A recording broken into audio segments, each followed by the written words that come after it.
सरोज रज निज मन मुकुर सुधारि बरनउँ रघुवर विमल जसु जो दायक फल चारि। बुद्धिहीन तनु जानिके सुमिरो पवन कुमार बल बुद्धि विद्या देहु मोहि हरहु कलेस विकार। जय श्री राम। यही विधि कहते राम गुण ग्रामा पावा अनिब्राचि विश्रामा। जो जानते हुए भी ऐसे स्वामी श्री रघुनाथ जी को भुलाकर विषयों के पीछे भटकते फिरते हैं, वे दुखी क्यों न हों। इस प्रकार श्री राम जी के गुण समूहों को कहते हुए उन्होंने अनिर्वचनीय परम शांति प्राप्त की।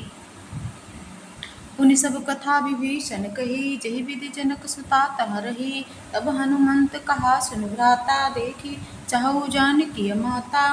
फिर विभीषण जी ने श्री जानकी जी जिस प्रकार वहाँ लंका में रहती थी वह सब कथा कही। तब हनुमान जी ने कहा, हे भाई सुनो, मैं जानकी माता को देखना चाहता हूँ। जुगुति विभीषण सकल सुनाई, चलो पवन सुत विदा कराई। करी सोई रूप गयो पुनि तहवा, बन अशोक सीता रह जहवा। विभीषण जी ने माता के दर्शन की या इस सब युक्तियाँ उपाय कह सुनाई। तब हनुमान जी विदा लेकर चले, फिर वहीं पहले का मशक सरीखा रूप धारण कर वहाँ गए, वहाँ जहाँ अशोक वन में वन के जिस भाग में सीता जी रहती थी। देखी मनई महु कीन प्रणामा, बैठी बीत जाते निस जामा। कृस तनु शीस जटाय एक बेनी, जपति हृदय रघुपति गुण श्रेणी। सीता जी को देखकर हनुमान जी ने उन्हें मन ही में प्रणाम किया। उन्हें बैठे ही बैठे रात्रि के चारों पहर बीत जाते हैं।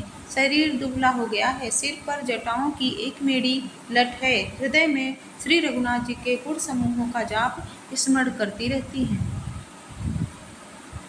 निज पद नयन दिए मन, राम पद कमल लीन। परम दुखी भा पवन सुत, देखी जानकी दीन। श्री जानकी जी नेत्रों को अपने चरणों में लगाए हुए नीचे की ओर देख रही हैं और मन श्री राम जी के चरण कमलों में लीन है। जानकी जी को दीन दुखी देखकर पवन पुत्र हनुमान जी बहुत ही दुखी हुए। तरु पल्लव महु रहा लुकाए, करहि विचार करेउ का भाई। ते अवसर रावण तह आवा, संग नारी बहु किए बनावा। हनुमान जी वृक्ष के पत्तों में छिप रहे हैं और विचार करने लगे कि हे भाई, क्या करूं, इनका दुख कैसे दूर करूं। उसी समय बहुत सी स्त्रियों को साथ लिए सज धज कर रावण वहां आया। बहुविधि खल सीतहि समुझावा, सामदान भय भेद दिखावा। कहा रावण सुनु समुख सयानी, मंदोदरी आदि सब रानी। उस दुष्ट ने सीता जी को बहुत प्रकार से समझाया, साम दाम दान भय भेद दिखलाया। रावण ने कहा, हे समुखी, हे सयानी, सुनो मंदोदरी आदि सब रानियों को। तब अनुचरी करऊं कन मोरा, एक बार बिलोकि मम ओरा। तृण धरि ओट कहति वैदेही, सुमरे अवधपति परम स्नेही। मैं तुम्हारी दासी बना दूंगा, यह मेरा प्रण है। तुम एक बार मेरी और देखो तो सही।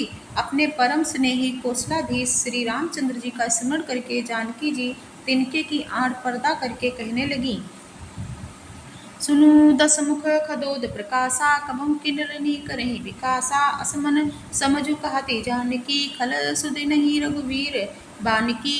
हे दसमुख सुन, जुगनू के प्रकाश से कभी कमलनी खिल सकती है। जानकी जी फिर कहती हैं, तू अपने लिए भी ऐसा ही मन में समझ ले। रे दुष्ट, तुझे श्री रघुवीर के बाण की खबर नहीं है। सठ सुने हरि आ नहीं मोही, अदम निलज्ज लाज नहीं तोही। रे पापी, तू मुझे सुने में हर लाया है।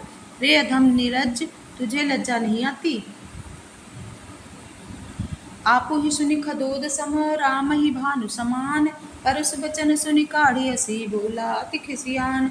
अपने को जुगनू के समान और रामचंद्र जी को सूर्य के समान सुनकर और सीता जी के कठोर वचनों को सुनकर रावण तलवार निकालकर बड़े गुस्से में आकर बोला,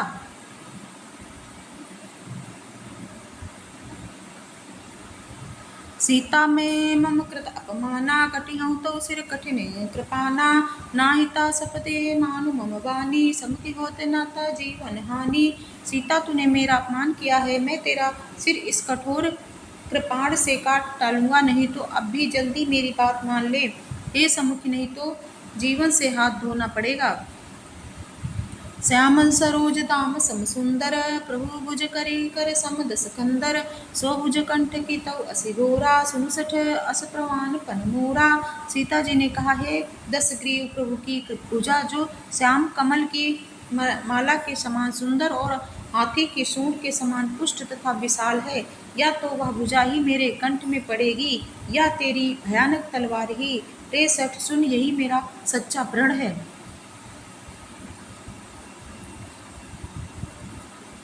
चंद्रहासरु मम परितापम, रघुपतिभिरा अनल संजातम। शीतल निशिति भासि वर धारा, कहा सीता हरु मम दुख भारा। जय श्री राम।